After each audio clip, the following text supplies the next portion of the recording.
श्री साईं सच्चरित अध्याय 16 और 17। बोलो सच्चिदानंद सद्गुरु श्री साईनाथ महाराज जी की जय। शीघ्र ब्रह्म ज्ञान की प्राप्ति। इन दो अध्यायों में एक धनाढ्य ने किस प्रकार साईं बाबा से शीघ्र ब्रह्म ज्ञान प्राप्त करना चाहा था उसका वर्णन है। पूर्व विषय। गत अध्याय में श्री चोलकर का अल्प संकल्प किस प्रकार पूर्णतः फलीभूत हुआ इसका वर्णन किया गया है। उस कथा में श्री साईं बाबा ने दर्शाया था कि प्रेम तथा भक्ति पूर्वक अर्पित की गई तुच्छ वस्तु भी वो सहज स्वीकार कर लेते थे, परंतु यदि वो अहंकार सहित भेंट की हुई हो तो वह अस्वीकृत कर दी जाती थी। पूर्ण सच्चिदानंद होने के कारण वो बाह्य आचार विचारों को विशेष महत्व न देते थे और विनम्रता और आदर सहित भेंट की गई वस्तु का स्वागत करते थे। यथार्थ में देखा जाए तो सद्गुरु साईं बाबा से अधिक दयालु और हितैषी दूसरा इस संसार में कौन हो सकता है। उनकी तुलना या समानता समस्त इच्छाओं को पूर्ण करने वाली चिंतामणि या कामधेनु से भी नहीं हो सकती। जिस अमूल्य निधि की उपलब्धि हमें सद्गुरु से होती है वो कल्पना से भी परे है। दोस्तों, आपका स्वागत है मेरे चैनल द स्पाइसी बीची पर और मैं हूँ झलक। आपको सुना रही हूँ श्री साईं सच्चरित का अध्याय 16 और 17। अगर आपने पुराने एपिसोड्स नहीं सुने हैं और आप सुनना चाहते हो तो लिंक डिस्क्रिप्शन में है। फटाफट से चैनल को सब्सक्राइब करो, वीडियो को लाइक करो और अब हम शुरू करते हैं। ब्रह्म ज्ञान प्राप्ति की इच्छा से आए हुए एक धनाढ्य व्यक्ति को श्री साईं बाबा ने किस प्रकार उपदेश किया उसे अब श्रवण करते हैं। एक धनी व्यक्ति अपने जीवन में सब प्रकार से संकल्प था, संपन्न था। उसके पास अतुल संपत्ति, घोड़े, भूमि और अनेक दास और दासियां थीं। जब बाबा की कीर्ति उसके कानों तक पहुंची तो उसने अपने एक मित्र से कहा कि मेरे लिए अब किसी वस्तु की अभिलाषा शेष नहीं रह गई है, इसलिए अब शिरडी जाकर बाबा से ब्रह्म ज्ञान प्राप्त करना चाहिए और यदि किसी प्रकार उसकी प्राप्ति हो गई तो फिर मुझसे अधिक सुखी आखिर और कौन हो सकता है। उसके मित्र ने उसे समझाया कि ब्रह्म ज्ञान की प्राप्ति सहज नहीं है, विशेषकर तुम जैसे मोहग्रस्त को जो सदैव स्त्री, संतान और द्रव्योपार्जन में ही फंसा रहता है। तुम्हारी ब्रह्म ज्ञान की आकांक्षा की पूर्ति कौन करेगा जो भूलकर भी कभी एक फूटी कौड़ी का भी दान नहीं देता। अपने मित्र के परामर्श की उपेक्षा कर वो आने जाने के लिए एक तांगा लेकर शिरडी आए और सीधे मस्जिद पहुंचे। साईं बाबा के दर्शन कर उनके चरणों पर गिरे और प्रार्थना की कि आप यहाँ आने वाले समस्त लोगों को अल्प समय में ही ब्रह्म दर्शन करा देते हैं। केवल यही सुनकर मैं बहुत दूर से इतना मार्ग चल कर आया हूँ। मैं इस यात्रा से अधिक थक गया हूँ। यदि कहीं मुझे ब्रह्म ज्ञान की प्राप्ति हो जाए तो मैं ये कष्ट उठाना अधिक सफल और सार्थक समझूंगा। बाबा बोले, मेरे प्रिय मित्र, इतने अधीर न हो। मैं तुम्हें शीघ्र ही ब्रह्म का दर्शन करा दूंगा। मेरे सब व्यवहार तो नगद ही हैं और मैं उधार कभी नहीं करता। इसी कारण अनेक लोग धन, स्वास्थ्य, शक्ति, मान, पद, आरोग्य तथा अन्य पदार्थों की इच्छा पूर्ति के हेतु मेरे समीप आते हैं। ऐसा तो कोई बिरला ही आता है जो ब्रह्म ज्ञान का पिपासु हो। भौतिक पदार्थों की अभिलाषा से यहाँ आने वाले लोगों का कोई अभाव नहीं, परंतु आध्यात्मिक जिज्ञासुओं का आगमन बहुत ही दुर्लभ है। मैं सोचता हूँ कि ये क्षण मेरे लिए बहुत ही धन्य तथा शुभ है जब आप सरी के महानुभाव यहाँ पधार कर मुझे ब्रह्म ज्ञान देने के लिए जोर दे रहे हैं। मैं सहर्ष आपको ब्रह्म दर्शन करा दूंगा। ये कहकर बाबा ने उन्हें ब्रह्म दर्शन कराने के हेतु अपने पास बिठा लिया और इधर उधर की चर्चाओं में लगा दिया, जिससे कुछ समय के लिए वो अपना प्रश्न भूल गए। उन्होंने एक बालक को बुलाकर नंदू मारवाड़ी के यहाँ से 5 रुपए उधार लाने को भेजा। लड़के ने वापस आकर बतलाया कि नंदू का तो कोई पता नहीं है और उसके घर पर ताला पड़ा है। फिर बाबा ने उसे दूसरे व्यापारी के यहाँ भेजा। इस बार भी वो लड़का रुपए लाने में असफल ही रहा। इस प्रयोग को 2-3 बार दोहराने पर भी उसका परिणाम पूर्ववत ही निकला। हमें ज्ञात है ही कि बाबा स्वयं सगुण ब्रह्म के अवतार थे। यहाँ प्रश्न हो सकता है कि इस 5 रुपए सरी की तुच्छ राशि की यथार्थ में उन्हें आवश्यकता ही क्या थी और इस ऋण को प्राप्त करने के लिए इतना कठिन परिश्रम क्यों किया गया। उन्हें तो इसकी बिल्कुल आवश्यकता ही ना थी। वे तो पूर्ण रीति से जानते होंगे कि नंदू जी घर पर नहीं है। ये नाटक तो उन्होंने केवल अन्वेषक के परीक्षार्थ ही रचा था। ब्रह्म जिज्ञासु महाशय जी के पास नोटों की अनेक गड्डियाँ थी और यदि वो सचमुच ही ब्रह्म ज्ञान के आकांक्षी होते तो इतने समय तक शांत ना बैठते।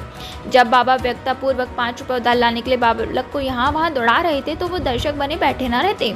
वो जानते थे कि बाबा अपने वचन पूर्ण कर ऋण अवश्य चुकाएंगे। यद्यपि बाबा द्वारा इच्छित राशि बहुत ही अल्प थी, फिर भी वो स्वयं संकल्प करने में असमर्थ ही रहा और 5 रुपया उधार देने तक का साहस न कर सका। तो सुनिए, आप थोड़ा विचार करिए कि ऐसा व्यक्ति बाबा से ब्रह्म ज्ञान जो विश्व की अति श्रेष्ठ वस्तु है उसकी प्राप्ति के लिए आया है। यदि बाबा से सचमुच प्रेम करने वाला अन्य कोई व्यक्ति होता तो वो केवल दर्शक न बनकर बल्कि तुरंत ही 5 रुपए दे देता, परंतु इन महाशय की दशा तो बिल्कुल ही विपरीत थी। उन्होंने न रुपए दिए और न शांति बैठे, वरन वापस जल्द लौटने की तैयारी करने लगे और अधीर होकर बाबा से बोले कि अरे बाबा, कृपया मुझे शीघ्र ब्रह्म ज्ञान दो। बाबा ने उत्तर दिया कि मेरे प्यारे मित्र, क्या इस नाटक से तुम्हारी समझ में कुछ नहीं आया? मैं तुम्हें ब्रह्म दर्शन कराने का ही तो प्रयत्न कर रहा था। संक्षेप में तात्पर्य यह है कि ब्रह्म का दर्शन करने के लिए 5 वस्तुओं का त्याग करना पड़ता है। 5 प्राण, 5 इंद्रियां, मन, बुद्धि तथा अहंकार। ये हुआ ब्रह्म ज्ञान।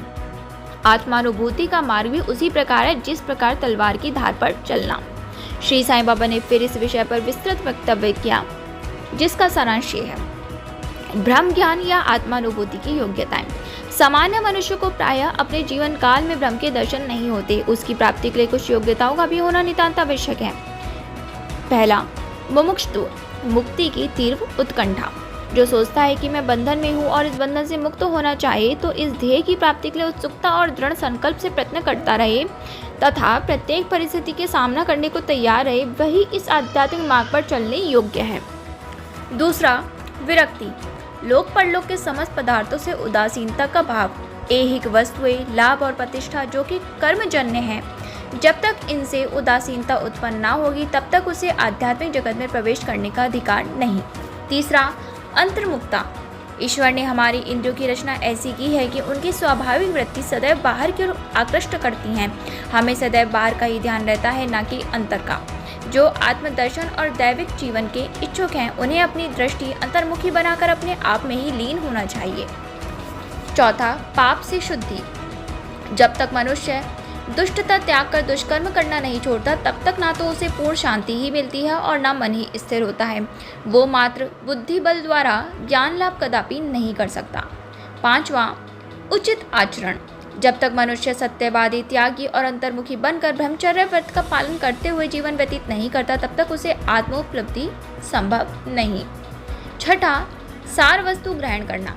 2 प्रकार की वस्तुएं हैं, नित्य और अनित्य। पहली आध्यात्मिक विषयों से संबंधित है तथा दूसरी सांसारिक विषयों से। मनुष्य को इन दोनों का सामना करना पड़ता है। उसे विवेक द्वारा किसी एक का चुनाव करना पड़ता है। विद्वान पुरुष अनित्य से नित्य को श्रेयस्कर मानते हैं, परंतु जो मूढ़मती हैं वो आसक्तियों के वशीभूत होकर अनित्य को ही श्रेष्ठ जानकर उस पर आचरण करते हैं। मन और इंद्रियों का निग्रह। सातवीं, शरीर एक रथ है, आत्मा उसका स्वामी तथा बुद्धि सारथी है। मन लगाम है और इंद्रियां उसके घोड़े। इंद्रिय नियंत्रण ही उसका पथ है। जो अल्प बुद्धि हैं, जिनके मन चंचल हैं तथा जिनकी इंद्रिय सारथी के दुष्ट घोड़ों के समान है, वो अपने गंतव्य स्थान पर नहीं पहुंचते तथा जन्म मृत्यु के चक्र में ही घूमते रहते हैं। परंतु जो विवेकशील हैं, जिन्होंने अपने मन पर नियंत्रण कर लिया है तथा जिनकी इंद्रियां सारथी के उत्तम घोड़ों के समान नियंत्रण में हैं, वो ही गंतव्य स्थान पर पहुंच पाते हैं, अर्थात उन्हें परम पद की प्राप्ति हो जाती है और उनका पुनर्जन्म नहीं होता। जो व्यक्ति अपनी बुद्धि द्वारा मन को वश में कर लेता है, वो अंत में अपना लक्ष्य प्राप्त कर उस सर्वशक्तिमान भगवान विष्णु के लोक में पहुंच जाता है। आठवीं, मन की पवित्रता। जब तक मनुष्य निष्काम कर्म नहीं करता, तब तक उसे चित्त की शुद्धि एवं आत्मदर्शन संभव नहीं है।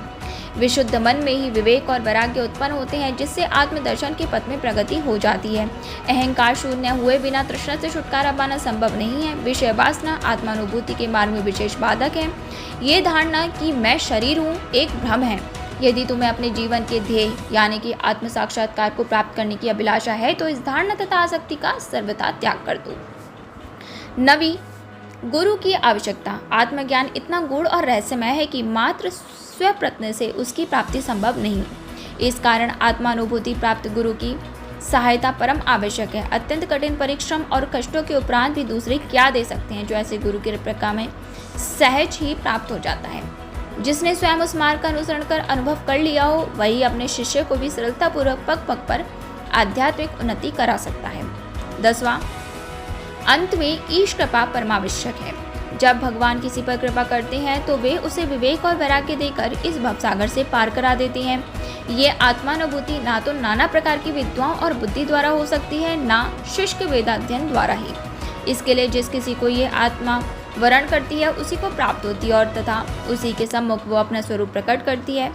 और कठोपनिषद में भी ऐसा ही कहा गया है। बाबा का उपदेश। जब ये उपदेश समाप्त हो गया तो बाबा उन महाशय से बोले कि अच्छा महाशय, आपकी जेब में 5 रुपए के 50 गुने रुपयों के रूप में भ्रम है, उसे कृपया बाहर निकालिए। उसने नोटों की गड्डी बाहर निकाली और गिरने पर सबको अत्यंत आश्चर्य हुआ कि वो 10-10 के 25 नोट थे। बाबा की ये सर्वज्ञता देखकर वो महाशय द्रवित हो गए और बाबा के चरणों पर गिरकर आशीर्वाद की प्रार्थना करने लगे। तब बाबा बोले कि अपना भ्रम का ये बंडल लपेट लो, यानी कि अपने नोटों का ये बंडल लपेट लो। जब तक तुम्हारा लोभ और ईश्वर से पूर्ण छुटकारा नहीं हो जाता तब तक तुम भ्रम के सत्य स्वरूप को नहीं जान सकते। जिसका मन धन, संतान और ऐश्वर्य में लगा है वो इन सब आसक्तियों को त्यागे बिना कैसे भ्रम को जानने की आशा कर सकता है। आसक्ति का भ्रम और धन की तृष्णा दुख का एक भंवर है जिसमें अहंकार और ईर्ष्या रूपी मगरों को वास है। जो निदिच्छ होगा केवल वही ये भवसागर पार कर सकता है। तृष्णा और भ्रम के पारस्परिक संबंध इसी प्रकार के हैं, अतः वो परस्पर कट्टर शत्रु हैं।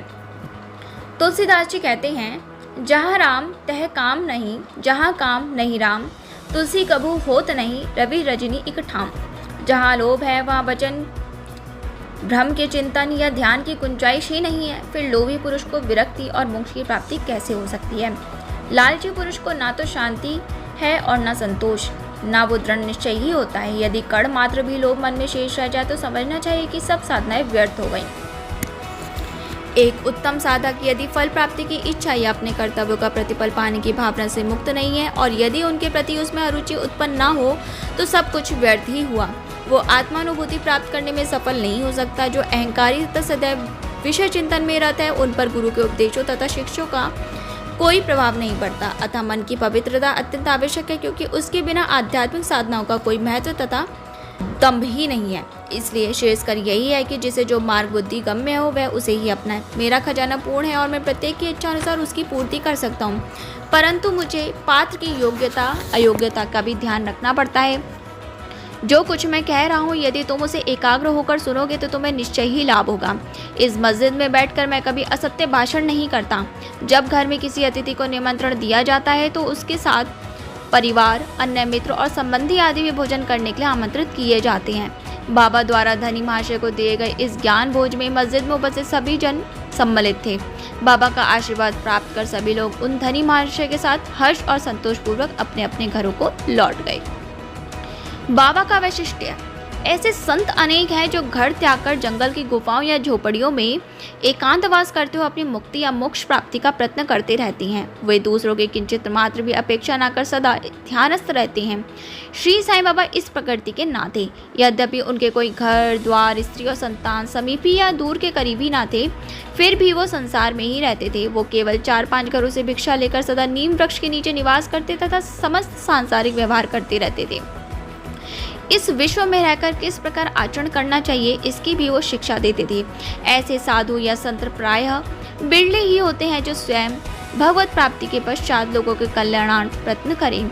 श्री साईं बाबा इन सब में अग्रणी थे। इसलिए हिमालय पंत कहते हैं, वो देश धन्य है, वो कुटुंब धन्य है तथा वो माता पिता धन्य है जहाँ साईं बाबा के रूप में यह असाधारण परम श्रेष्ठ अनमोल विशुद्ध रत्न उत्पन्न हुआ। श्री सद्गुरु साईनाथ परमस्तु शुभम भक्तो। बोलो सच्चिदानंद सद्गुरु श्री साईनाथ महाराज की जय। दोस्तों अब मिलते हैं हम नेक्स्ट एपिसोड में, और तब तक के लिए चैनल को प्लीज़ सब्सक्राइब कर लेना, नोटिफिकेशन बेल को ऑन कर देना और वीडियो को लाइक करना मत भूलना। और मैं जैसा कि हमेशा आपको बोलती हूँ, रिक्वेस्ट करती हूँ कि प्लीज़ स्ट्रे एनिमल्स की हेल्प कीजिए, उन्हें फीड कराइए, पेड़ पौधों को पानी दीजिए। ये हमारा धर्म है, हमारा कर्तव्य है। चलिए मिलते हैं हम नेक्स्ट वीडियो में, तब तक के लिए नमस्कार। ओम साई राम।